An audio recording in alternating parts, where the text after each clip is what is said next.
bandar penyihir yang terletak di Massachusetts, Amerika Syarikat. Bandar ni dikenali sebagai Salem.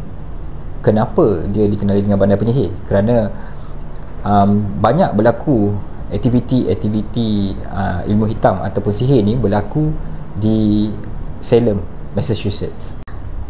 Pada tahun 1692, bandar Salem ni dikenali dengan bandar penyihir kerana pada ketika itu banyak aktiviti ataupun pengamal ilmu hitam, ilmu sihir ni berlaku di kawasan tersebut. Dan dikatakan sehinggakan banyak berlaku peristiwa macam histeria ataupun ramai wanita gadis dirasuk syaitan, dan peristiwa ni menyebabkan berlaku kekecohan lah di kawasan Salem, Massachusetts ni.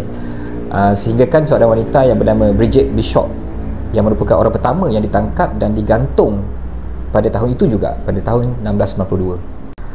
Bridget Bishop dijatuhkan hukuman gantung sampai mati pada sebuah pokok di bandar Salem ni pada 10 Jun 1692. Dikatakan juga lebih daripada 200 lelaki, wanita dan juga kanak-kanak yang ditangkap dan dituduh sebagai ahli ataupun orang yang mengamalkan ilmu hitam ataupun sihir ini. Fenomena ini menyebabkan penduduk setempat di gereja pada ketika itu ataupun padri-padri gereja pada ketika itu mula rasa terancam dan rasa risau dengan perkembangan pengamal ilmu hitam yang terlalu makin bertambah di Massachusetts ini. Disebabkan peristiwa itu, maka orang ramai dan pemerintah dan juga institusi agama, which is Kristian lah pada ketika itu, mula menyerang ataupun menangkap pengamal-pengamal ilmu hitam ataupun penyihir tadi, dan mereka akan ditangkap dan dimasukkan ke dalam penjara ataupun dirantai.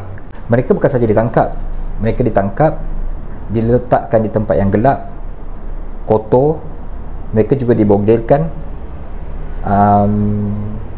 dan tubuh badan mereka akan diperiksa. Perkara yang paling teruk apabila seorang kanak-kanak yang berumur 4 tahun yang bernama Dorothy juga dituduh bersama ibunya.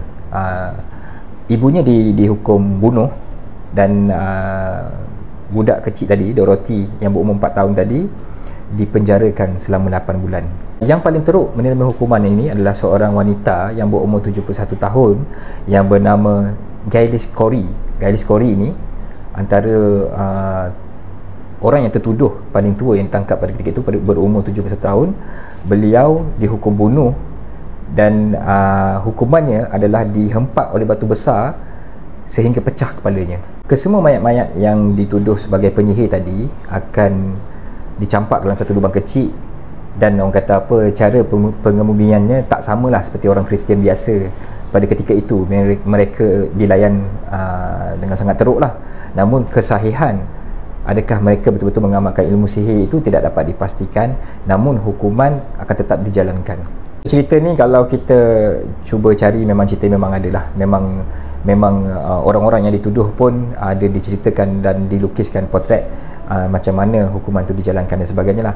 So kalau sekarang ni bagi memperingati Salem sebagai bandar penyihir di dunia ini, yang bermula pada 1692 itu, maka sehingga hari ini telah dibina satu muzium dan tugu peringatan dibina di Salem sebagai peringatan kepada bandar penyihir tadi.